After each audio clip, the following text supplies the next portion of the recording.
کسی سے اتنی ہی محبت کریں جتنی وہ آپ سے کرتا ہے۔ بے حساب محبت ذہنی دباؤ کا باعث بنتی ہے۔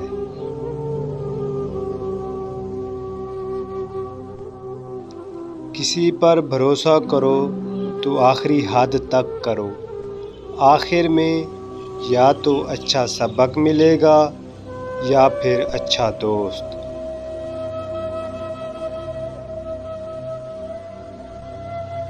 تم کسی کے ساتھ بھلائی کرو، تمہیں اس کا بدلہ برائی کی صورت میں ملے تو سمجھ لو کہ تمہاری نیکی قبول ہو گئی۔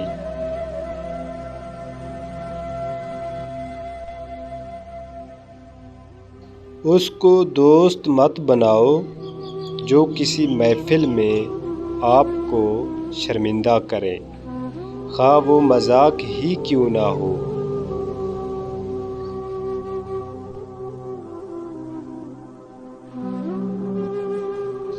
جو تمہاری خاموشی سے تمہاری تکلیف کا اندازہ نہ کر سکے، اس کے سامنے زبان سے اظہار کرنا صرف لفظوں کو ضائع کرنا ہے۔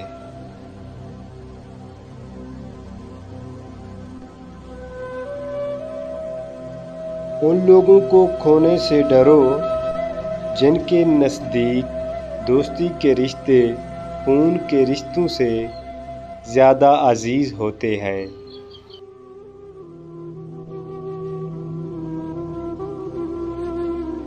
دوست کی غلطی ریت پر لکھو تاکہ پانی اسے مٹا دے، اور دوست کے احساس پتھر پر لکھو تاکہ کوئی اسے مٹا نہ سکے۔ 100 دوستوں سے وہ ایک دشمن اچھا ہے جو دل میں نفرت تو رکھتا ہے لیکن منافقت نہیں۔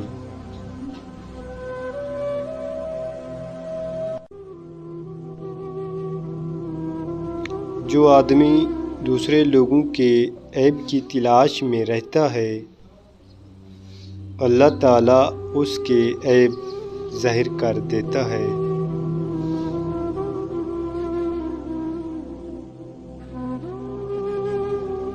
مجھے افسوس اس بات پر ہوتا ہے کہ انسان اشرف المخلوقات ہے، پھر بھی انسانوں کے جاگنے سے پہلے پرندے جاگ جاتے ہیں۔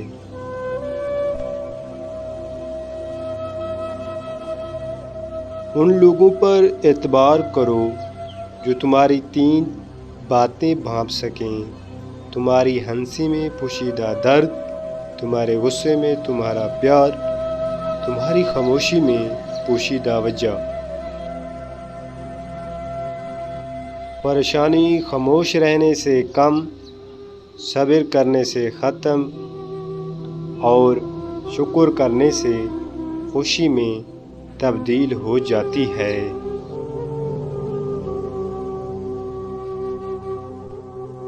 شیشہ اور رشتہ دونوں نازک ہوتے ہیں، مگر ان میں ایک فرق ضرور ہوتا ہے۔ شیشہ غلطی سے ٹوٹتا ہے اور رشتہ غلط فہمی سے۔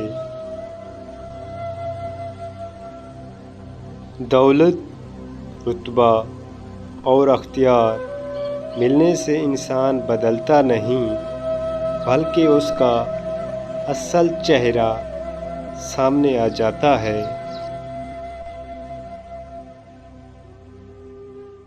زندگی میں آگے بڑھنا ہے تو بہرے ہو جاؤ، کیونکہ بعض لوگوں کی باتیں مایوسی میں اضافہ کرتی ہیں۔